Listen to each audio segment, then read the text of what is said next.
ମୁଁ କବି ସୁରେଶ କୁମାର ପଟ୍ଟନାୟକ। ମୁଁ ଏକ ପଲ୍ଲୀଭିତ୍ତିକ କବିତା ଓଡ଼ିଶାର ଜନପ୍ରିୟ ପୁସ୍ତକ ହରିବୋଲ ହୁଳହୁଳି ସାହିତ୍ୟ ଅନୁଷ୍ଠାନ ମାଧ୍ୟମରେ ଗାୟନ କରୁଛି, ଯାହାକି ଆଶା କରେ ଏହି କବିତାଟି ଶୁଣିଲେ ପାଠକଙ୍କ ମନରେ ନିଶ୍ଚୟ ଆନନ୍ଦ ଆଣିବ।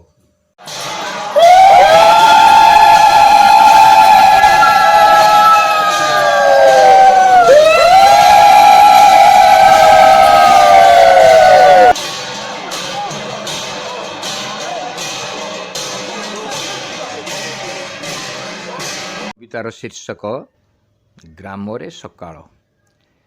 ଅତି ଉଲ୍ଲାସରେ କୁକୁଟ ଡାକିଲା, ହେଲା ତୃତୀୟ ପ୍ରହର।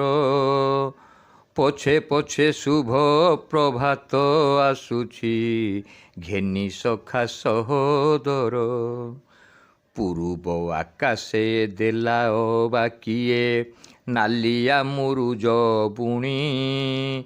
କଳା ବସ୍ତ୍ରଟିକୁ ଅଙ୍ଗରୁ କାଢ଼ିଲା, ଧୀରେ ବସୁମତୀ ରାଣୀ।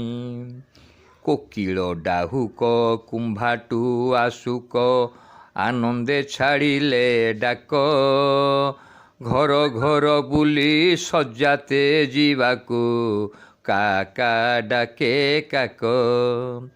କୁଳବଧୂମାନେ କାଳି ଅନ୍ଧାରରୁ, ପୋଖରୀ ତୁଠରେ ମେଳ। ସ୍ନାନ ସାରିଣ ଘରକୁ ଫେରନ୍ତି, ନକରି ଅଧିକ ବେଳ। ରାତି ପାହିଗଲା ପୂର୍ବ ଆକାଶେ, କୁଆଁ ତାରା ଗଲା ଲୁଚି। ରବିଙ୍କ ପରଶେ ଧରଣୀ ବୁକୁରୁ, ରଜନୀ ଯାଉଛି ଲୁଚି। ଗ୍ରାମ ମନ୍ଦିରରେ ଆଳତି ହେଉଛି, ଘଣ୍ଟି ଶବ୍ଦ ଶୁଭିଲାଣି।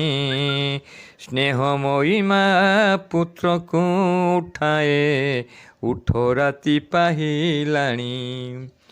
କୁମୁଦିନୀ ମୁଖ ବୁଜି ଦେଉଥାଏ, ପଦୁମ ଖୋଲଇ ମୁଖ।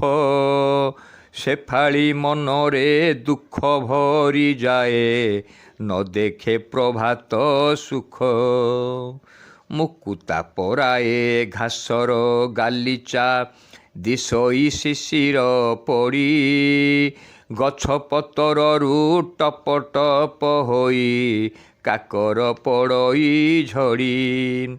ଚାଷୀ ଯାଏ କ୍ଷେତେ ତରବର ହୋଇ, ଧରି ବଳଦ ଲଙ୍ଗଳ। ନଣନ୍ଦକୁ ସ୍ନେହେ ଡାକଇ ଭାଉଜ, ଖାଇବା ଲାଗି ପଖାଳ। କୁହୁଡ଼ି ବିଚରା ହଟି ଯାଉଥାଏ, ଆଲୋକ ଆସଇ ମାଡ଼ି। ଛାତ୍ରଛାତ୍ରୀମାନେ ସିଲଟକୁ ଧରି, ବାହାରନ୍ତି ପାଠ ପଢ଼ି। ପେଚକ ମନରେ ଚିନ୍ତାଶୀଳ ହୋଇ, ବସିଥାଏ ମନ ଦୁଃଖେ। ମହା ଆନନ୍ଦରେ ଚକର ଚକରି, ମିଳିତ ହୁଅନ୍ତି ସୁଖେ। ସୂରୁଜ ଉଠିଲେ ପୂର୍ବ ଆକାଶେ, ଧରଣୀ ହୋଇଲା ଧନ୍ୟ।